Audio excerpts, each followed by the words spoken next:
With 7 games left to play in the 2022 season, the Seahawks, one goal remains to win the NFC West. Which players are going to have to step up for Seattle to hold on and win the division? Rob Rhattigan and I are going to be breaking it all down in our Tuesday edition of Locked On Seahawks. You are Locked On Seahawks, your daily Seattle Seahawks podcast. Part of the Locked On Podcast Network, your team every day.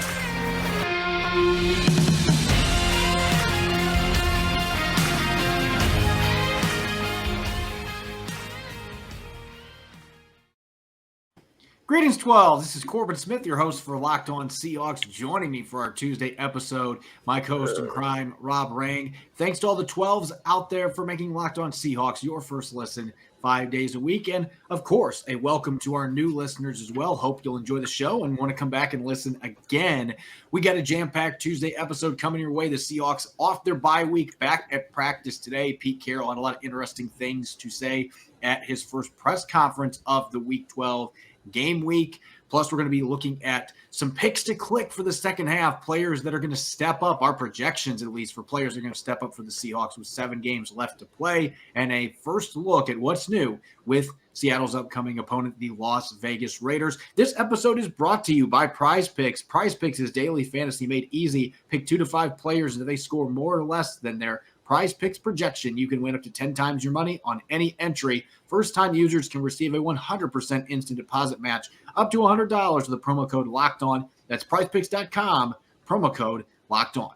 Now for your lead story here on our Tuesday edition of Locked On Seahawks. The Seahawks are fresh off the bye. Not surprisingly, Pete Carroll told reporters today that players were bouncing around during walkthrough. They just had a full week off, a chance to get recharged with 7 games left to play. But, Rob, this is not just simply a case of players that were a little bit banged up are now feeling really good after a week off. They've also got some reinforcements coming in the way of Trey Brown and maybe, just maybe, John Rhattigan, who was designated to return to practice and practice for the first time this year on Tuesday. 2 potential bolstering moves for the Seahawks with second-year players to help defense and special teams.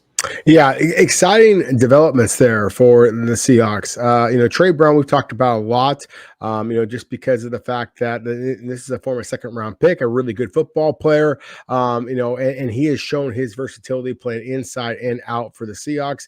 John Rhattigan is big news as well. That was one of the things that we had some concern about is the lack of depth at the inside linebacker position, and Rhattigan is a former undrafted free agent, but as a guy who absolutely made this team on just pure guts and instincts and physicality.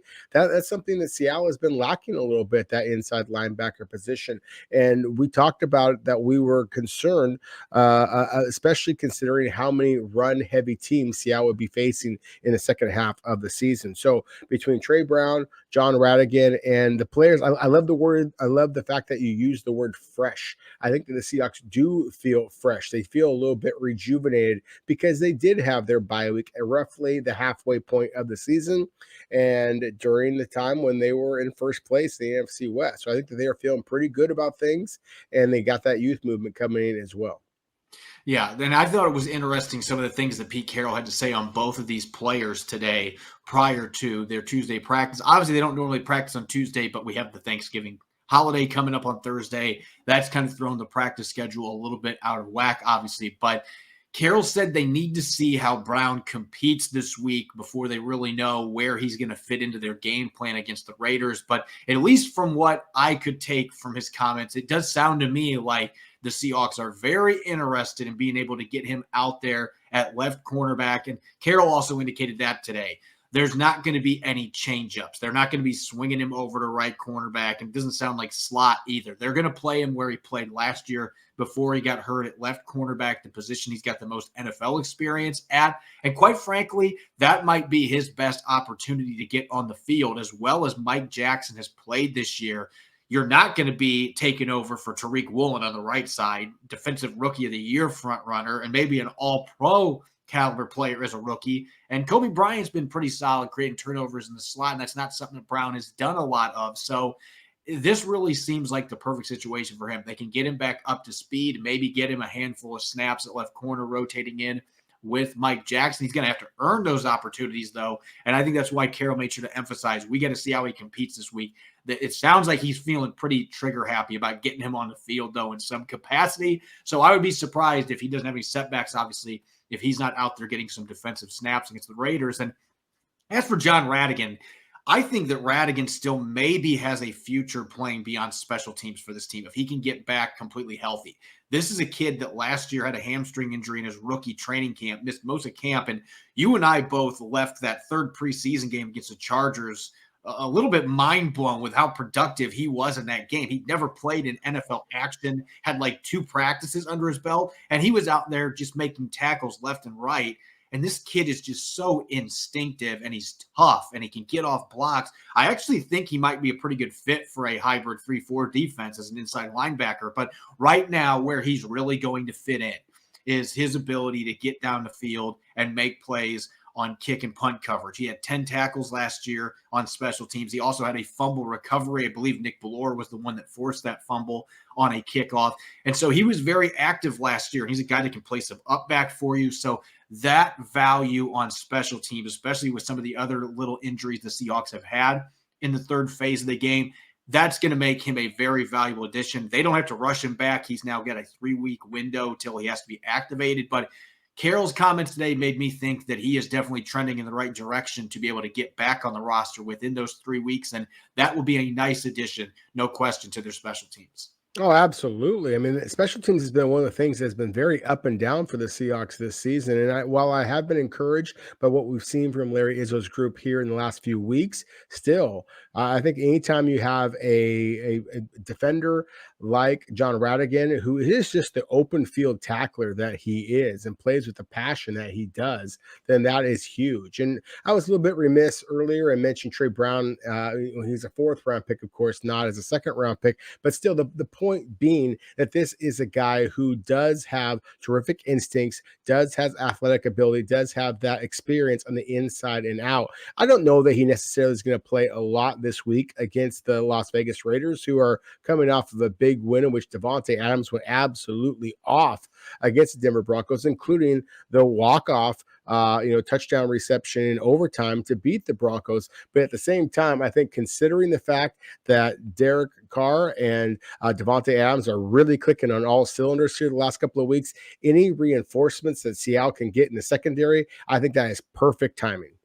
And we'll have a chance to break this down in our matchup Wednesday episode, because I'm sure we'll be talking quite a bit about Davante Adams against the Seahawks corners, but that is a really tall task to throw Trey Brown back into the lineup first game back. Hey, there's a chance that Davante Adams could be across from you. That might not be the best situation in terms of a first game coming off a severe knee injury challenge, but the Seahawks have been very patient with bringing him back, and if they're confident he can handle that, then they're going to put him out there and give him some reps. So I'm intrigued to see where that goes.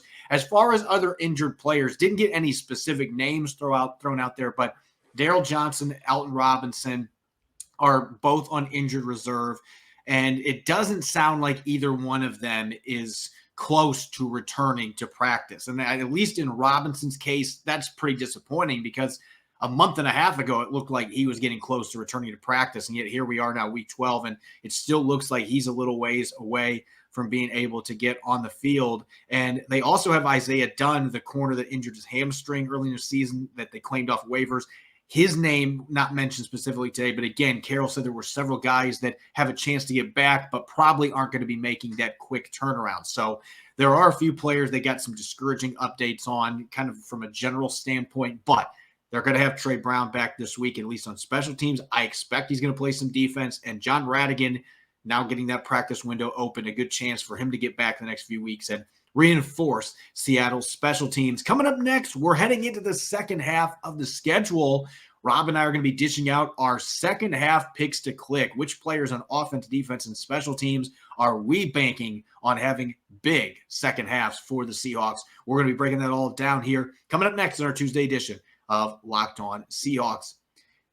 This episode is brought your way by Prize Picks. We're officially in week 12 of the 2022 season, and I'm rolling with Lamar Jackson to bust out of a mini slump with 3 combined touchdowns against the Jaguars. That might not seem like a bold leap, but with Prize Picks, it's easy to play daily fantasy and put those entries to the test. Pick 2 to 5 players, and if they score more or less than their Prize Picks projection, you can win up to 10 times your money on any entry. No competing against other people. It's just you versus the projections available. Prize Picks offers projections on any sport you watch, whether it's the NFL, NBA, MLB, PGA, even NASCAR.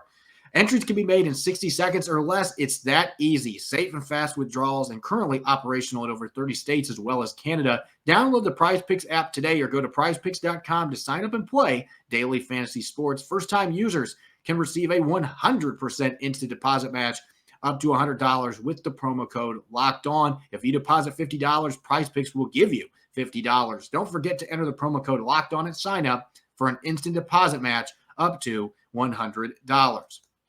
Turo is the world's largest car-sharing marketplace. With Turo, you can book any car you want, wherever you want it, from a community of local hosts. Browse a huge selection of vehicles for just about any occasion or budget across the U.S., Canada, the U.K., and soon in Australia. Book a spacious SUV or minivan for a family road trip. Get a classic or luxury car for a special event, birthday, or holiday. Find affordable economy cars if you're on a budget and just need to get from A to B. Test drive that new electric vehicle you've had your eye on to see how it fits your everyday life. Many Turo hosts can even deliver the car right to you. Every trip is backed by liability insurance. Terms, conditions, and exclusions apply. Ditch boring rental cars and find your drive at Turo.com. You're listening to the Tuesday edition of Locked On Seahawks. This is your host, Corbin Smith. Glad to be joined, as always, by my co-host in crime, Rob Rang. A special thanks to all the 12s out there who make Locked On Seahawks your first listen 5 days a week. For your second listen today, check out the Locked On Sports Today podcast. From the games that matter the most to the biggest stories in sports, go beyond the scoreboard and behind the scenes with local experts and insights only Locked On can provide. Locked On Sports Today is available on the Odyssey app, YouTube, as well as other major podcast platforms. All right, Rob, we are officially in the second half of the season for the Seahawks, coming out of their bye week and open with the Raiders at home on Sunday at Lumen Field. 7 games left. They're tied with the 49ers atop the NFC West. There's a lot at stake the next 7 weeks. They do get 5 games at home. We've talked about team goals over the past couple of episodes. I want to take a bit more of a micro approach today. Let's look at individuals that we expect are going to rise to the occasion and play well for the Seahawks to push for an NFC West title. Our picks to click for the second half. Without further ado, going to start with you. Let's go on offense. Who is one player? It can be a star. It could be maybe a surprise wildcard candidate, but who is your pick to click on offense that you expect is going to have a big second half, or you feel needs to have a big second half for the Seahawks to take care of business and win this division? Yeah, I took the latter approach, Corbin. Somebody who I not only expect to take or have a big second half, but I think that the Seahawks need to have a big second half, and that would be the rookie running back Ken Walker III. And during yesterday's show, we talked about the possibility of Seattle perhaps putting a claim or perhaps signing Melvin Gordon, who was recently released from Denver. And this single biggest reason why I didn't think that Seattle might be as interested in doing that as they may have been with some of the other running backs like Eno Benjamin, who was released for the Arizona Cardinals previously, is just because I really have been encouraged by what I've seen from Ken Walker III, as well as Travis Homer and DJ Dallas as well, but especially with Ken Walker III. I am just seeing all of the traits that I saw at Michigan State, that I saw at Wake Forest, and that I thought that would translate nicely to the NFL. I have just been incredibly excited about the fact that those traits have translated as quickly as they have. There was a lot of questions, at least I had some questions about Ken Walker III as a receiver out of the backfield. He just wasn't asked to do that very much. There was no question he was a dynamic runner. We're seeing the instincts. We're seeing the lateral agility, the ability to make people miss in very tight quarters, that 0 to 60 type of acceleration that you would expect, considering the fact that the guy ran in the 4.3s in the 40-yard dash at the combine. But it also has been his ability to just kind of shake off would-be tacklers. That's not something you normally expect for a guy of his frame.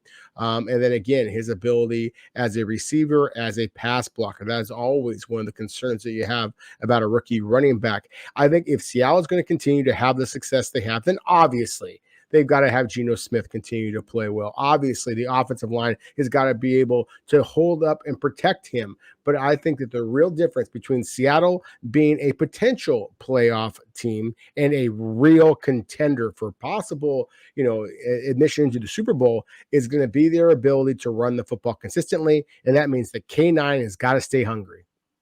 And I would tend to agree with you that I think Walker is obviously a key ingredient for the Seahawks to be able to win a bunch of games here down the stretch. But I also think we need to see number 14 play up to his potential. And he's had a good season, but not the best season of his career. And I'm speaking about DK Metcalf here for those that haven't paid attention to his jersey number. But Metcalf has had a good season. He's got 4 touchdowns, though. That is the one category I look at and thinking, man, they got to find more opportunities to get him in the end zone. And he and Geno Smith, the chemistry's been there at times, but I feel like in the red zone, I'm not a big fan of end zone fades anyway. But when you have a receiver like DK Metcalf, I understand the appeal of making those throws with his size advantage over the corners that are often against him.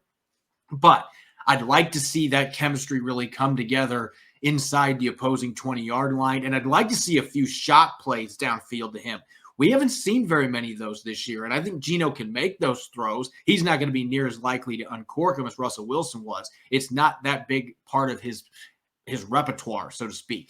But I think we've got to see DK Metcalf really rise to the occasion and step up these last 7 games and play like the elite receiver that he is. He's been a top 20 receiver in receptions, receiving yards this year, just like Tyler Lockett, and yet it feels like he hasn't been quite there. Then you had that injury in the game against the Chargers. He didn't miss any games, missed most of that game, but he looks healthy. He's had the bye week now to make sure he's 100% ready to go.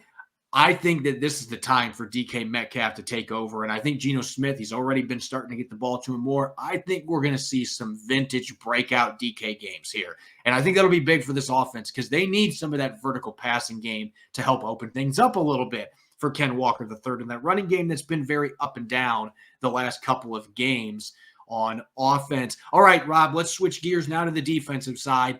Who is your pick to click on defense? Maybe this time, maybe go a little more for the sleeper route, or maybe you'll go with more of a traditional star name that just needs to have a big second half. Well, I think if I want to go with the star name, I go with Jordan Brooks. I mean, I said that I thought that he was arguably the MVP of this team, when we were kind of having our breakdowns of the first half of the season. And I do think that Jordan Brooks has to kind of continue to ascend for Seattle to take that next step. But I'm going to go with a little bit of the sleeper role, I suppose, here with Darrell Taylor. I do think that Darrell Taylor needs to be the pass rusher that Seattle thought he would be when they used a second-round selection on him, a couple of years ago. I mean, he continues to have the best first step, the best flexibility around the edge of any of Seattle's pass rushers. I've been super impressed by what Uchenna Nwosu has brought to the Seahawks. I'm not particularly surprised. I thought that he was going to be a stud with the Chargers. I mean, just his physicality, his want to is just a whole different level than anybody else that Seattle had on their roster when the season began. I think it's been matched by what we've seen by Bruce Irvin. But again, if those two players, and Bruce Irvin and Uchenna Nwosu, are going to bring the physicality, the want to on one side, then I think it's critical that Darrell Taylor brings a different level of athleticism on the other side. We've seen flashes of it in the first half of the season. I'm waiting for Darrell Taylor to take over games in the second half. And I just want to see in the backfield, we've seen Tariq Woolen and Ryan Neal play really well. We have seen Kobe Bryant force 4 fumbles, and there have been flashes. Mike Jackson has had a very solid first season as starter. But to really see this secondary come into full potential and play up to its ceiling, they need their Pro Bowler at free safety to start making the impact plays that we know he can. And I've talked this up a lot the last couple of weeks. I don't think that Quandre Diggs has necessarily had a terrible season, but the impact plays have not been there. We haven't seen the same big hits that we usually see from him flying up and decking guys. There's been more missed tackles than you would expect. He only has 1 pass breakup this year, no interceptions. The schedule's favorable, though. Now, if he doesn't get to play against Matthew Stafford, maybe that works against him because his former teammate in Detroit, he's had a lot of success against him. He picked him off twice last year. in their first 2 games against each other as NFC West foes, but he's had success against Jimmy Garoppolo in the past. I just feel like he is well beyond overdue to start making some of those big clutch plays in the defensive backfield. And the way the pass rush has been playing as of late, the Tampa Bay game is an exception. Tom Brady was getting rid of the football so darn quick that you really couldn't get after him. And that's what he's done his entire career. That's one of the reasons he's the GOAT, his ability to unload the football in a timely manner and really negate opposing pass rushes. I'm going to look at that as just an outlier because this pass rush has been so much better over the last month and a half. And when you've got a better pass rush getting after quarterbacks, they're going to start chucking some throws downfield into tight coverage. And we know who has always capitalized on that. It has been Quandre Diggs. And so for Seattle to reach its potential as a defense, as a whole, they need one of their unsung leaders, one of their most productive players, a decorated 2-time Pro Bowler. They need Quandre Diggs to play to that level, and I think he can. So he is undoubtedly my pick to click on defense.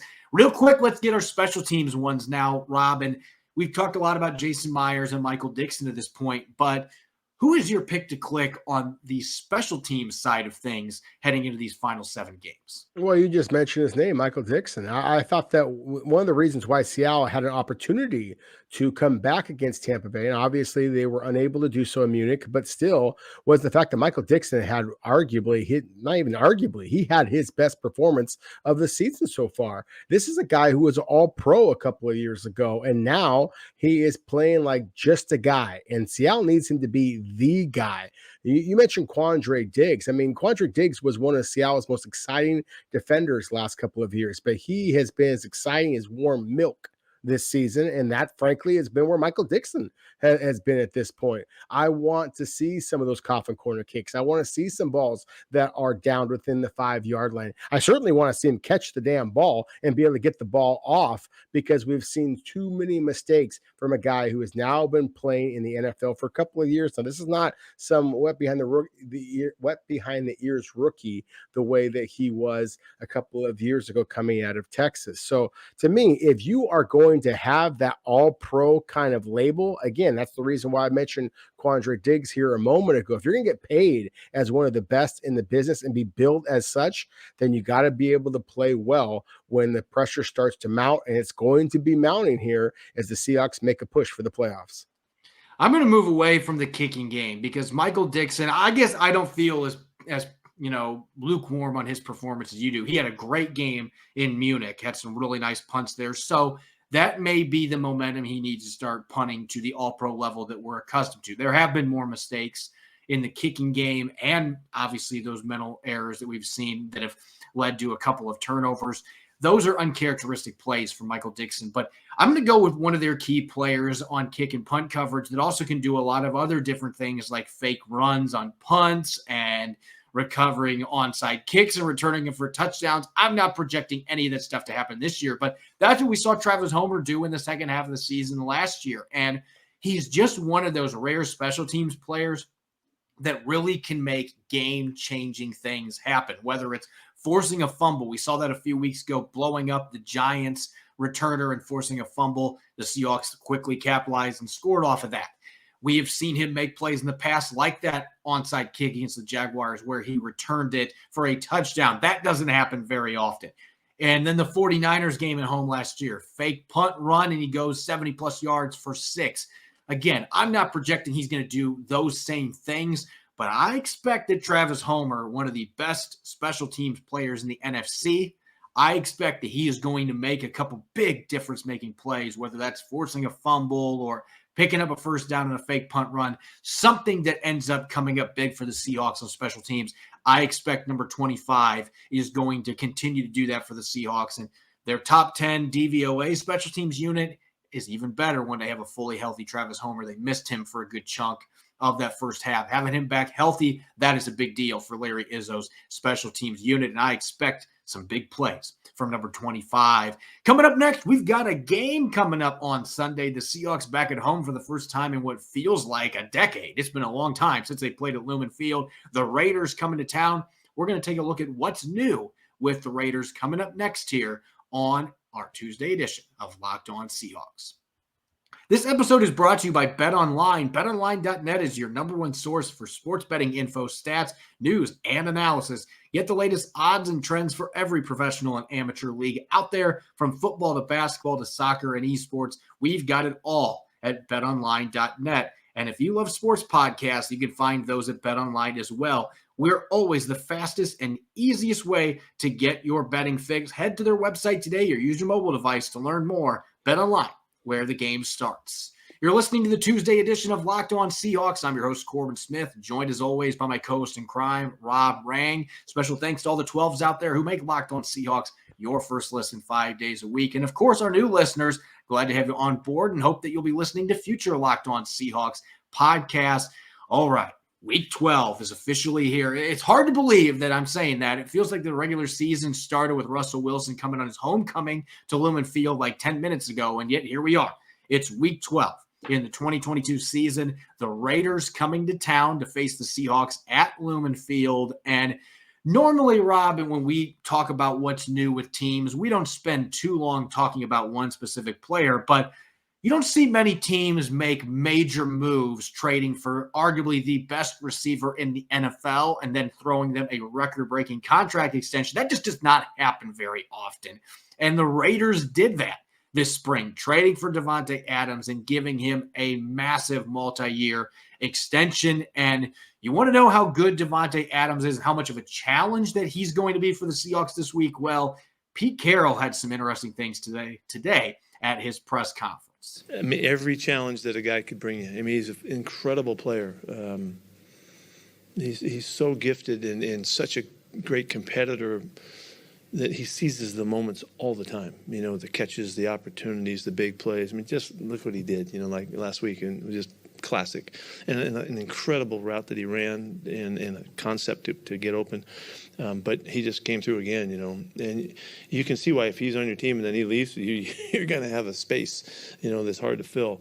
Because I think they've targeted him 40-something times in the last 3 weeks, you know. And so, you know, he's deserving and capable, and whether you know he can tell you I'm running the route almost and it can still be effective. So he's a great player. He's the top guy we've seen. No question about it. Top guy that we've seen, according to Pete Carroll. And as bad as the Raiders have been this year at 3-7, bottom of the AFC West, it hasn't been because of Davante Adams. He's almost got to 1,000 receiving yards already, having a great first season despite the lack of team success for the Raiders. And obviously, he's going to be priority 1, 2, and 3 for the Seahawks to slow down on Sunday. Yeah, there's no question about it. I mean, Davante Adams is an absolute superstar. You know, if you look at him, you look at the addition of Chandler Jones. You know, you have a brand new head coach here, or I shouldn't say a brand new head coach, considering Josh McDaniels was previously in Denver, but still, you have a guy who was on a second tour, has learned some things. It's funny. Corbin, the Raiders are 3-7, as you mentioned, but they are a dangerous 3-7, in my opinion, because Davante Adams moves around so much. And we'll talk about this in, you know, tomorrow's show when we really kind of break down our matchups. But he is a spectacular player. Chandler Jones, you pair him up with Max Crosby, you know, arguably the best 1-2 punch in all of the NFL when both are really healthy. You know, this is a pretty dangerous team because where they are very gifted is where Seattle is gifted, but is also exceptionally young. And that, to me, is one of the biggest concerns. And we talked about this in yesterday's show, like what are the reasons why Seattle could continue to exceed expectations, and where are the areas that concern us a little bit that Seattle could start to falter a little bit. You consider the fact that Davante Adams is likely going to be playing some snaps against Tariq Woolen. He also is likely to be playing some snaps against Mike Jackson. And he certainly is going to go inside where Kobe Bryant, hey, give him all the credit in the world, all those forced fumbles. He's still giving up an awful lot of receptions.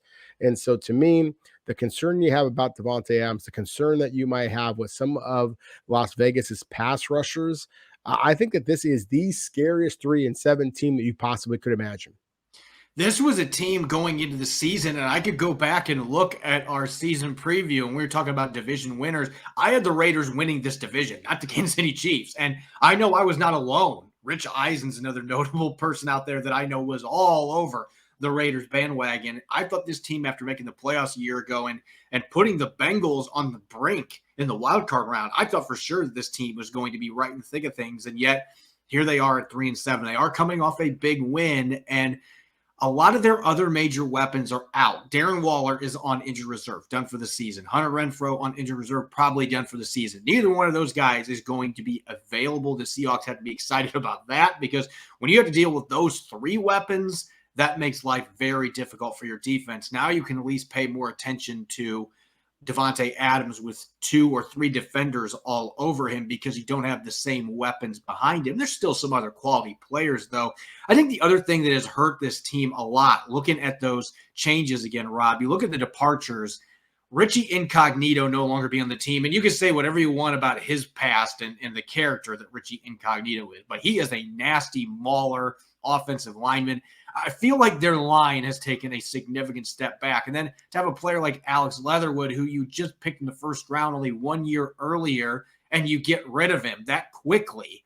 There's been all kinds of issues with first-round picks flaming out with the Raiders. Jonathan Abram, their safety, they waived him a few weeks ago, another former first-round pick. So it has been a nightmare drafting for this team. That's why they have a new general manager. That's why they've changed head coaches several times, among other things. Obviously, very unique circumstances last year with John Gruden being fired, but nonetheless, they've had a lot of things really go against them this year, whether it's been injuries, personnel mishaps, and that's played a big part in them being 3-7. But make no questions about it, as you mentioned, this is still a team, even without Waller and Renfrow, you still got to deal with their pass rushers, including Crosby. Adams, I still think, is the best receiver in the league, maybe with Tyreek Hill being 1A and 1B. A phenomenal talent that can take over games at the receiver position. His chemistry with Derek Carr, playing in college with him. And they've got a few rookies on the offensive line that have gotten better as they've gotten more snaps too. So it seems like this team, a couple of weeks ago, they were really looking like maybe the worst team in the NFL. Then they beat the Broncos. Suddenly things are looking up a little bit for them, and there's still enough talent here. This is certainly not a team that you can overlook if you're the Seahawks.